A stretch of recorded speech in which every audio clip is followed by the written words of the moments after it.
Quand on dit que quelqu'un est borderline, on dit qu'il est en gros prêt à péter les plombs, qu'il est près de la ligne jaune. Eh bien non, pas forcément. En Alsace, il y a des jeunes créateurs qui se sont lancés dans une nouvelle boisson hype, lounge, glossy, groovy, tout ce que vous voulez, qui s'appelle justement Borderline. On avait envie de souligner cette initiative, de souligner cette créativité alsacienne avec Sébastien et Grégoire, qui sont en gros les créateurs de Borderline. On le fait bien, Borderline. Il est lyonnais, il est strasbourgeois. C'est quoi Borderline ? Eh bien, Borderline, c'est tout simplement le jus de fruits réinventé. On a voulu bousculer les codes et faire quelque chose de sympa, d'original et le plus inédit possible. C'était pas assez bien le jus d'orange, fallait aller au-delà ? C'est un peu tristounet le jus d'orange, hein. Donc on a voulu donner un peu de peps et un peu d'originalité à ce produit.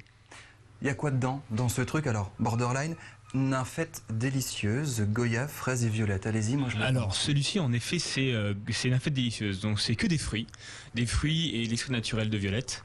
L'objectif étant de faire la chose la meilleure et la plus originale possible. Et l'autre s'appelle Dandy des Bas-Fonds.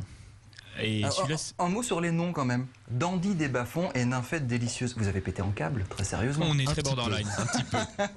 Mais pourquoi aller aussi loin ?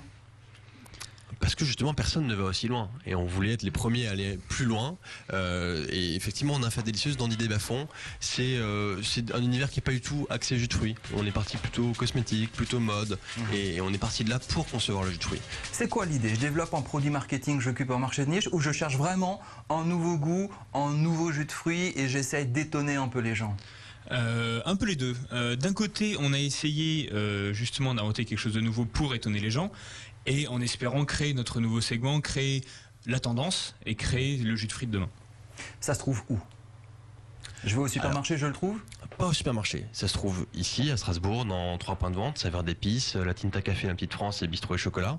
Ça se trouve beaucoup à Paris parce que c'est un produit qui est plutôt typé parisien tout de même. C'est un Strasbourgeois qui dit ça, vous n'avez pas honte. C'est un Strasbourgeois qui dit ça. Ça veut dire quoi un produit typé parisien? On va dans les soirées hype à Paris, on trouve ça, c'est l'objectif? C'est pas l'objectif, mais c'est comme ça que ça se passe. Quand vous dites tendance, ça veut dire que vous avez fait, alors j'avais pris les grands mots, une étude de marché?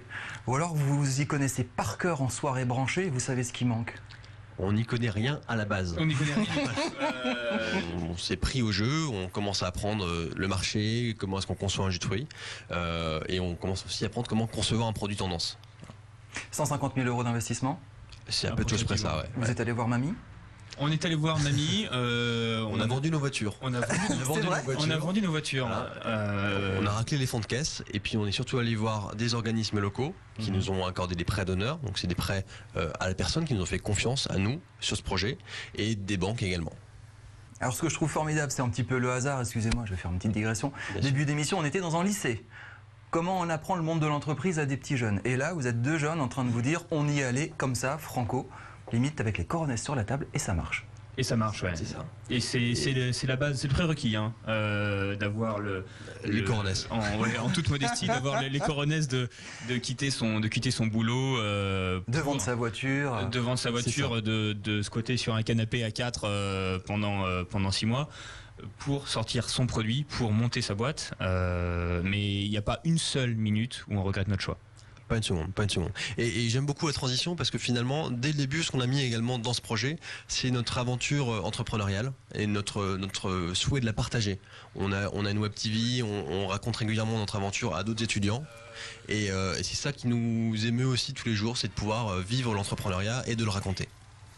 Chapeau, en tout cas. Chapeau. Borderline, nymphette délicieuse et Dandy des Bas-Fonds. Découvrez ça sur le site internet, dans les quelques boutiques qui le proposent à Strasbourg. Vous trouverez ça sur le site internet de Borderline. Merci beaucoup, messieurs. Bonne chance, bonne route pour la suite. Merci.